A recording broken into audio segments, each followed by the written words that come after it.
ಹಿರಿಯ ಸ್ವಾತಂತ್ರ್ಯ ಹೋರಾಟಗಾರರಾದ ದಾಂಡೇಲಿಯ ಆಜಾದ್ ನಗರದ ನಿವಾಸಿ ಭಾವನಾಬಾಯಿ ಶಂಕರ್ ಸಿಂಗ್ ಹಜಾರೆ ವಿಧಿವಶ. ಹಿರಿಯ ಸ್ವಾತಂತ್ರ್ಯ ಹೋರಾಟಗಾರರು ಹಾಗೂ ದಾಂಡೇಲಿಯ ಆಜಾದ್ ನಗರದ ನಿವಾಸಿ ಭಾವನಾಬಾಯಿ ಶಂಕರ್ ಸಿಂಗ್ ಹಜಾರೆ ಅವರು ಇಂದು ಭಾನುವಾರ ಸಂಜೆ ವಿಧಿವಶರಾದರು. ಮೃತರಿಗೆ 92 ವರ್ಷ ವಯಸ್ಸಾಗಿತ್ತು.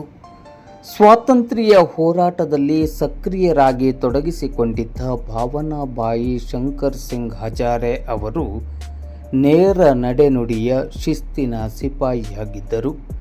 ಸರಳ ಸಜ್ಜನಿಕೆಯ ಹಾಗೂ ಪರೋಪಕಾರಿ ಗುಣವಂತಿಕೆಯನ್ನು ಹೊಂದಿದ್ದ ಮೃತರು ದಾಂಡೇಲಿಯ ಬ್ಲಾಕ್ ಕಾಂಗ್ರೆಸ್ ಅಧ್ಯಕ್ಷರಾದ ಮೋಹನ್ ಹಲ್ವಾಯಿಯವರ ದೊಡ್ಡಮ್ಮನವರಾಗಿದ್ದಾರೆ.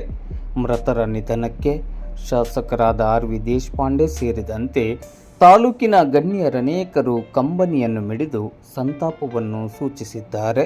ಮೃತರ ಅಂತ್ಯಕ್ರಿಯೆಯು ನಾಳೆ ಸೋಮವಾರ ಬೆಳಿಗ್ಗೆ 11 ಗಂಟೆ ಸುಮಾರಿಗೆ ದಾಂಡೇಲಿಯ ಕೋಗಿಲಬನದಲ್ಲಿ ನಡೆಯಲಿದೆ ಎಂದು ಮೋಹನ್ ಹಲ್ವಾಯಿಯವರು ಮಾಧ್ಯಮಕ್ಕೆ ತಿಳಿಸಿದ್ದಾರೆ.